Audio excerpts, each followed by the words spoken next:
All right, there's a related story in the news today that I want to get your take on.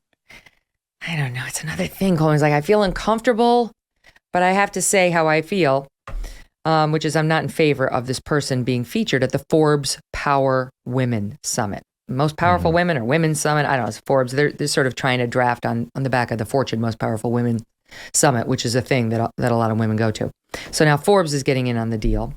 And they have invited, because it's 2022, someone who is a trans woman. Okay, so this person is named Dylan Mulvaney. And this person, I guess, there's a TikTok video, and this person is very famous. Has got like 7 million followers on TikTok about the 66 days, or this is day 66 of girlhood, with Dylan skipping around outside, basically acting like a moron. Here's a clip. Day 66, being a girl, and today I'm in nature. Trees, I love them. Water, lakes, I love them. Heels, they're my hiking heels. I love them. Okay, come on. Bridges, love them. Coconut water, love it. Not nad, just love it. Wind turbine, love it. Meadows, love them.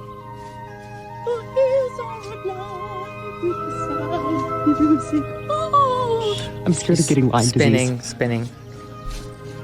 Scared of getting Lyme disease. Love ya.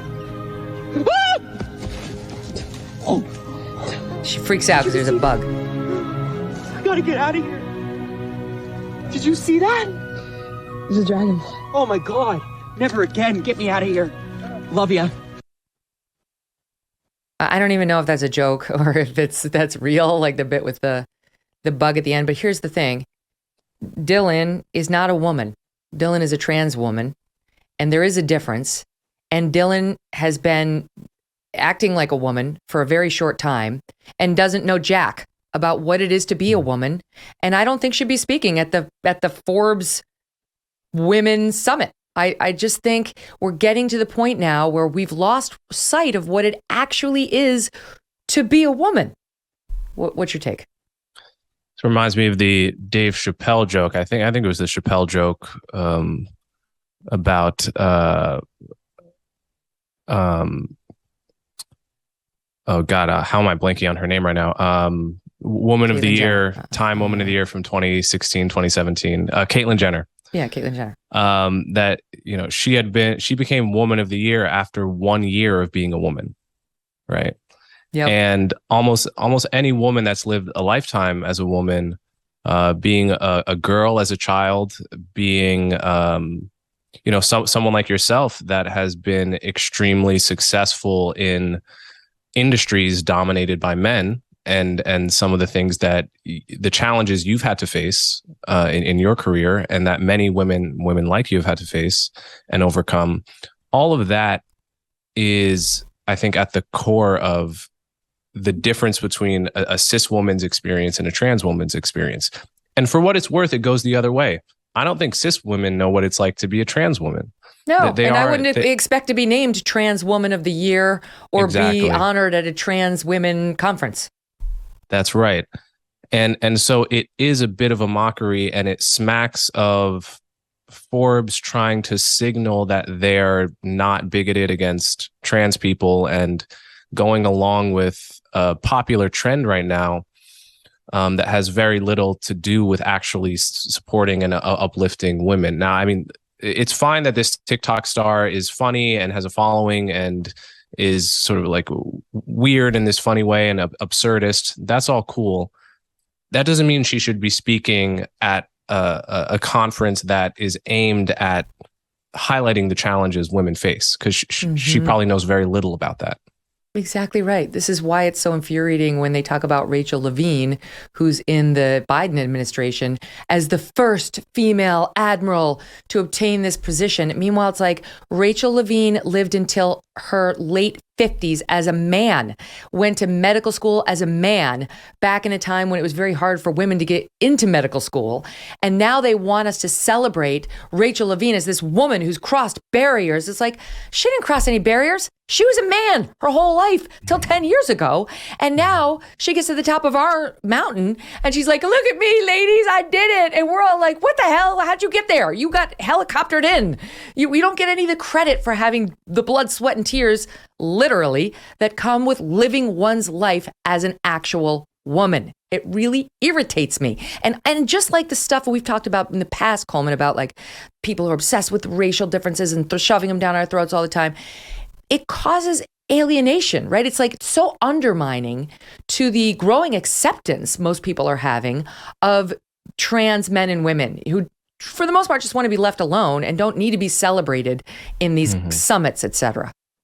Yeah, my impression is that most trans people are not like this TikTok influencer, right? Most trans people that have no media profile, they want to be left alone. They want to live their life, live expressing their gender identity and just having a life like the rest of us, I think. They're not necessarily going in for these absurd stereotypes of the gender they're transitioning to. And it's good to keep that in mind. It's also just, it's good to know like how different this would be on any other topic, like race, for example. If you lived your life as a white person for 50 years and then transitioned to being Black, you wouldn't be getting awards, right? That you would be an object of fascination. But yeah, this is a trend right now, and we have to remember it's a trend that like 95% or more of people are not a part of. This is a trend. Yeah. If you think this is a big thing, it's because you are living your life in the elite bubble where Twitter is real life and TikTok is real life. And, you know, the vast majority of the electorate, left and right, are not living on a plane where this kind of trend is the right thing in their minds. And that's always something you have to keep in mind. Have you ever had a friend who's just naturally talented at things? They pick up a sport, a hobby, or something, anything, and they immediately become good at it. They make it look super easy. Well, if you don't have that friend, it's you. And we're all secretly envious. The good news is, no matter who you are, you can make great food look easy with Good Ranchers. They source the highest quality meat in America, and they can prove it. Each piece of meat is from real American farms and hand cut and trimmed by real American workers. They only source from farms that meet their standards of excellence, which means no antibiotics ever and no hormones. Good Ranchers is so confident in the quality they sell that they have a 100% satisfaction guarantee on every box they ship to you. Plus, you can use my code MEGYN, my name Megyn, to get free shipping and $30 off your first order. This is America's best meat and seafood, sold by some of America's best people. They have won awards like Best Food Subscription, but their mission is still the same, bringing everyone to the table to share in the best of what makes life good. If you want the best, go with Good Ranchers. Visit goodranchers.com/Megyn to save an American meat delivered right to your door. Hey, thanks so much for watching. If you like what you just saw, hit the subscribe button for more clips and full episodes.